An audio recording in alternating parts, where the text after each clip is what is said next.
መካተልሽ በስደት ሆኜ አሁን ግን አገሬ ነኝ ያለሁት። በስደት ላይ ሆኜ ስልሽ ብዙ ሞክሬያለሁ አንቺ ቤት ለመግባት በጣም ማለት ነው ስልሽ በጨነቀኝ በጠበበኝ ሰዓት።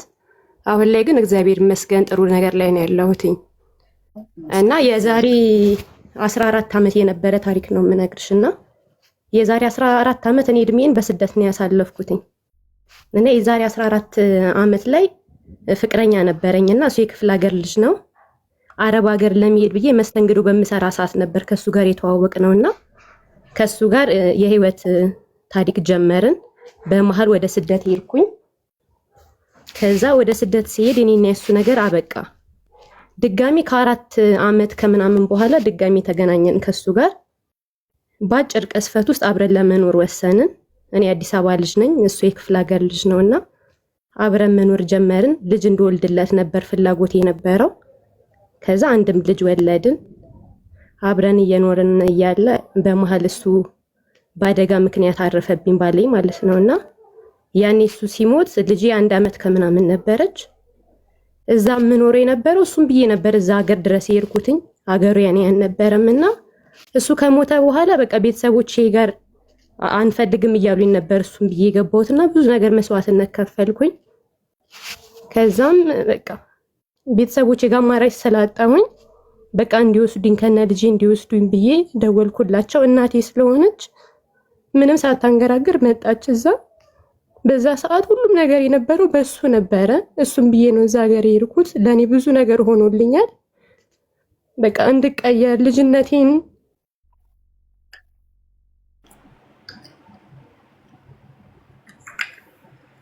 እና ወደ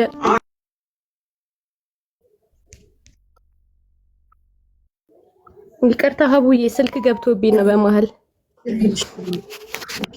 እና ለሕክምና ያኔ እንደዛ አደጋው ሲፈጠር የነበረው በጣም ስራ ይሰራ ነበር። ኤሌክትሮኒክስ ነበር የሚሰራው እና በቃ እኔ ለሰው ክፉ ነኝ ምናምን እያለኝ ዛሬ ምን ሆነ ነው ምናምን እያልኩት ነበር። ይሄ አደጋ ልክ ቤት ሊገባ ሲል ነበር አደጋው የተፈጠረውና አደጋው ተደርሷል ብለውኝ በህይወት ደርሼበታለሁ። ማውራት አይችልም።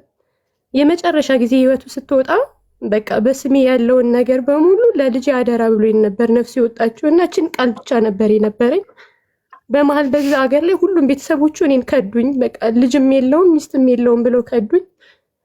ከዛ በቃ ሁሉንም ነገር ትቼ ቤተሰቦቼ ጋር መጣሁኝ ማለት ነውና ቤተሰቦቼ ጋር ከመጣሁኝ በኋላ ያንን በቃ እሱ ተኝቼ ይመጣብኛል። ሀቄን በለሽ የኔን ሀቅ በልተሻል እያለ በጣም ይፈታተነኛል በተኝቼ እየመጣብኝና ያን ነገር አማከርኩኝ ሰው።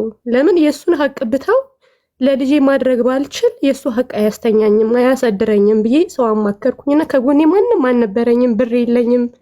የነበረው ሞተር ነበር፣ እቃ ነበር። አካውንቱ ላይ ያለውን ብር በሙሉ አሳግደውብኛል በፍርድ ቤት ማለት ነውና የቀለበቴን የእጄን ቀለበት ወርቄ ምናምን ሽጬ በቃ እግዚአብሔር አለ ብዬ ከአዲስ አበባ ክፍለ ሀገር ድረስ እየሄድኩኝ በፍርድ ቤት መከራከር ጀመርኩኝ ከነሱ ጋር። እናስገድልሻለን፣ እንደዚህ እናደርግሻለን ምን ነገር እያሉ ልጄ 2 ዓመት ናት፣ ወተት ያስፈልጋታል በሰዓቱ እና ያንን ነገር ከፈጣሪ ጋር አብሬ ሆኜ ያንን ነገር ለ6 ወር ያህል ተካሰስኩኝ። ልክ 6 ወር ላይ ከተካሰስኩ በኋላ እሱ ማስረጃውን አስቀምጦልኝ ነበር። እኔ የሆነ ነገር እንኳን ብሆን ይሄንን ነገር ለሷ ብሎ ያስቀምጠው ዶክመንት ሰው ጋር ነበርና በዛ ጠበቃ እንትን ብዬ መካሰስ ጀመርኩኝ። ከ6 ወር በኋላ ያለኝን ነገር ሞተሩንም ለራሴ ወሰድኩኝ፣ አሸነፍኩኝ። መሬቱ ለልጄ ተወሰነላት በስተመጨረሻና ስም ለማዞር አንዳንድ ነገሮችን ለማድረግ የልጄም ደግሞ የትምህርት ቤት የምትገባበት ወቅት ሲደርስብኝ ግዴታ ያንን መሬት አሳግጄ ምንም ነገር እንቅስቃሴ እንዳያደርግ አድርጌ ድጋሚ ዱባይ መጣሁኝ። እሱ እንደሞተ በ1 ዓመት ውስጥ ዱባይ መጣው። ልጄን ለእናቴ ጥዬ መሬቱም እንደታገደ ነው የቀረው። ስም አልዞረ ምንም አልዞረ። ዱባይ ላይ ሰው ቤት ገባው እና ዱባይ ላይ ሰው ቤት እየሰራው በጣም ነበር የሚሰማኝ የነበረው ስልሽ አንቺ ቤት ራሱ ብዙ ለመግባት የሆነ ለሰው ውስጥሽን የማትናገሪበት የሆነ ወጣት ነሽ፣ ቆንጅዬ ነሽ፣ ህይወት ይኖርሻል። ግን የሰው ልጅ ብዙ ነገር አለውና አሌክስ የሚባል ልጅ አለ። በባለፈው ካንቺ ጋር ጌም የተጫወተ ልጅ ማለት ነው። በመጀመሪያ ቀን ገዝተ ልኬ ነው እሱ ጋር የገባሁት የነበረው። የሆነ ስራ ራሱ እየሰራው ማዳም ገውኝ ግርግዳ ሁላ መታ ነበር። ለምን የራሴ ህይወት ነበረኝ፣ ኑሮ ነበረኝ፣ እኩያ ትዳር ነበረኝ።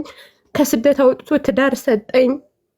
ከዛም ስልሽ እንደዚህ ተመልሽ ያ መሆኑ በጣም ይሰማሻል። ወጣት ስለሆንሽ ቆንጅዬ ስለሆንሽ ሰው አይረዳሽም የሚያሳለፍሽውን ነገርና እግዚአብሔር ራሴን ራሱ ለማጥፋት ለምንድን ነው በልጅነት ይሄ ሁሉ ነገር የፈተንክኝ?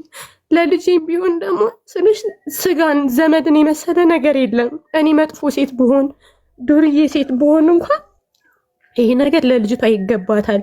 አንቺ እንደዚህ ነሽ ቢሉኝ ይሄ ሁሉ መስዋዕትነት አልከፍልም ነበረ እኔና በዛ ሰዓት አሌክስ ጋር ገባሁ ለመጀመሪያ ጊዜና ታሪኬን ነገርኩት። እንደዚህ ነበረ ያለውን ነገር ስነግረው እሱ ብዙ ነገር መከረኝ። ብዙ ነገር ህይወቴ እንዲቀየር ያደረገኝ። ንዴቴንም ያለውን ነገር በሙሉ ትቼ በቃ ሶሻል ሚዲያ መከታተል አንቺን እከታተላለሁ እና ለካ ከኔም የባሰ አለ። ስለዚህ ጌታ ሆይ ተመስገን አልኩኝና በመሀል ልጄ የጭንቅላት እጢ ተባለች ዱባይ ያለው ማለት ነው በሕክምና ስህተት። ከዛ በቃ ፈጣሪ ሆይ እሷም የሆነ ነገር ብትሆንብኝ ለምን እሱም እግዚአብሔር እኔና እሱን ከስንት ዓመት በኋላ ያገናኛል። በቃ እችን ልጅን ባጣው እኮ ምንም አልቅሻም ብቼ ነው የምትወው ብዬ እግዚአብሔር ማመስገን ጀምሬ 3 ዓመት ዱባይ ላይ ሰርቼ መጥቼ ድጋሚ መሬቴን አከራክሬ ስሜን በልጅ ዙሬ ካርታ ወጥቼላት አሁን ደግሞ ድጋሚ ሌላ ህይወት ጀምሬ አሁን ትኬት ቆርጫለሁ አውሮፓ ልገባ ነው እና እግዚአብሔር ህይወትን ይቀይራል እና ሁላችሁ ማለት ነገ ለሚመጣባችሁ ነገር በሙሉ የምንስቃው የምንጫወተው ሁላችንም ብዙ ነገር ጠባሳ አለብን። ቁስል ግን በጣም የሚያመኝ ነገር የምወደውን የማፈቅረውን ለእኔ የሆነልኝን ሰው ከኔ ጋር ያለ መሆኑ እሱ በአጭር ስለተቀጸፈ ብቻ ነው እንጂ የሚሰማኝ ነገ ሌላ ቀን እንደሆነ ነው። እኔ ሀብዬ እምልሽ በጣም አዝናለሁ የልጅሽን አባት በህይወት ስላጣሽ። ግን ደግሞ ፈጣሪ አይሳሳትም። እሱ ሁሌም ትክክል ነው። እሱ ማንን በፈለገ ሰዓት ይፈጥራል፣ በፈለገ ሰዓት ይወስዳል። መብቱ ነው። እሱ ለምን አይባልም። እና ግን ደግሞ ሌላ ህይወት ማለት ሌላ ሪሌሽንሽፕ ውስጥ ገብተሻል አሁን አይደል? አሁን ላይ አሁን ቢያንስ 6 ወር የሆነ ከዱባይ ከመጣው በኋላ ሌላ ህይወት ጀምሬያለሁ። አሁን ፕሮሰስ ጨርሼ ወደ አውሮፓ ልገባ ቢያንስ 15 ቀን ይቀረኝ። ወደ ትዳር አጋርሽ ማለት ወደ አዲሱ ትዳር አጋር? አዎ አዲስ ህይወት አጋሪ። አዎ ልጄም ስልሽ አሁን ላይ ምን እንደሆነ ታውቂያለሽ አቡዬ ስልሽ እኛ ለብቻ ስትሆኚ ወጣት ሙኚ ትልቅ መቼስ አንቺ ልጅ ያለሽና ታውቂዋለሽ የፈለገው ህይወት ራሱ ጀምረሽ ውስጥ ሁሌም ሰላም የማይሰማሽ ነገር ታውቂያለሽ። ጥሩ የሆነን ሰው ከህይወትሽ ስታጩ በዛ ላይ ምንድነው ምንም ቢሆን ልጅ ስትዋለጂ ክፉም ይሁን ደግም ይሁን አባት ይኖር።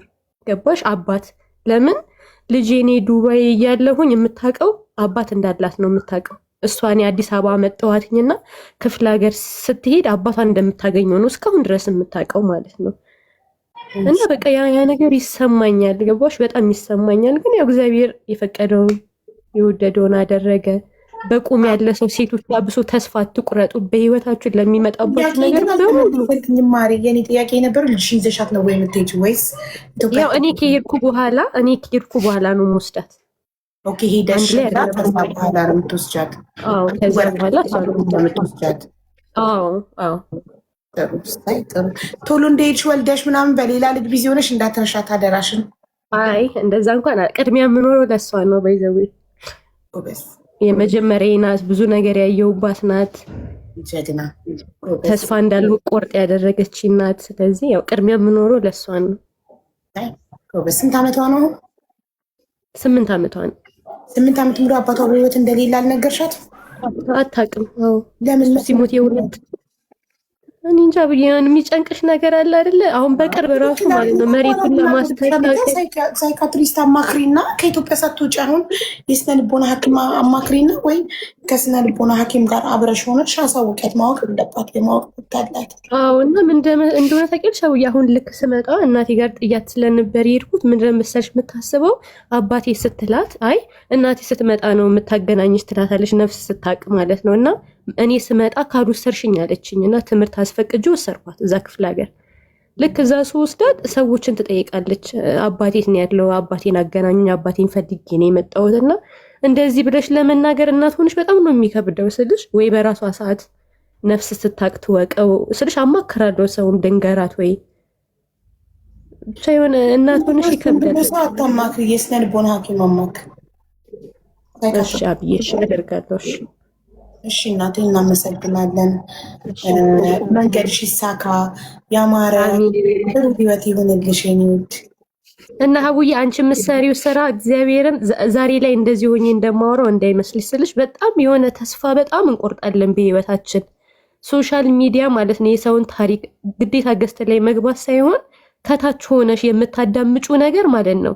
ለካም ከኔ ይባሳለ፣ ለካ ነገ ሌላ ቀን ነው። እግዚአብሔር የምታስተምሪው ትምህርት እኔ በስደት ላይ ጨልሞብኝ ኑሮን ይዤ እኩዬን ይዤ በልጅነቴ የልጄን አባት አጥቼ ልጄን ትቼ ድጋሚ የማዳምን እዛ ጋር ያለውን ጭቅጭቅ ለምን ለማግኘት ስል ነው እዛ ነገር ውስጥ የገቦትና ብዙ ሴቶች ምንድነው እንደዚህ ኖሬ ብሎ ተስፋ የሚቆርጡ አሉ።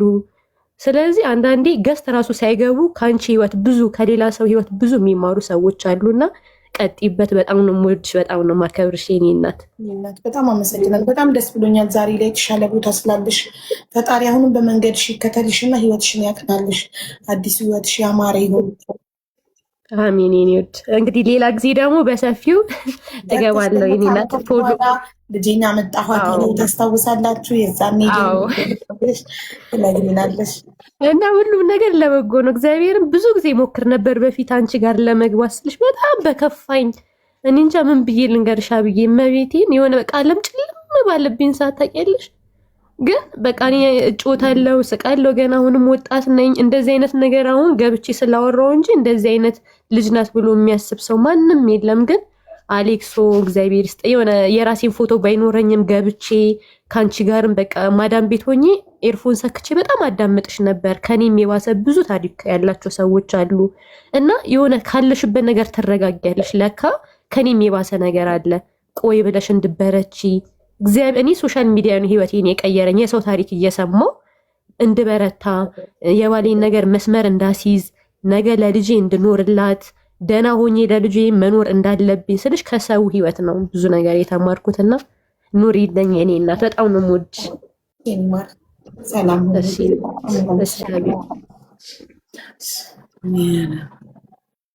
የአዲሱን ትውውቅ እሱ ወደፊት በሚቀጥለው ስትመጣ እሺ እሺ።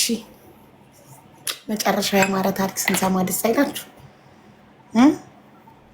ግን ብቻ ባሏ በወጣትነቱ ማረፉ አሳዘነኝ።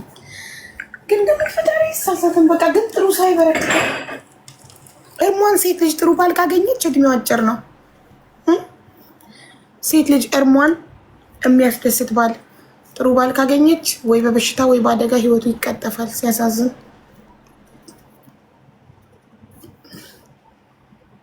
ጥሩ ወንዶች ለምንድን ነው እድሜያቸው አጭር የሚሆነው?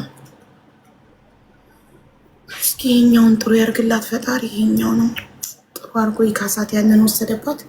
ይሄን ደግሞ ሁለተኛውን ጥሩ ያርግላት። እሺ ጻፉ። ይገረብልን የምትሉ እያለች ነው አንዷ። በኋላ ነው የምገርብላችሁ አሁን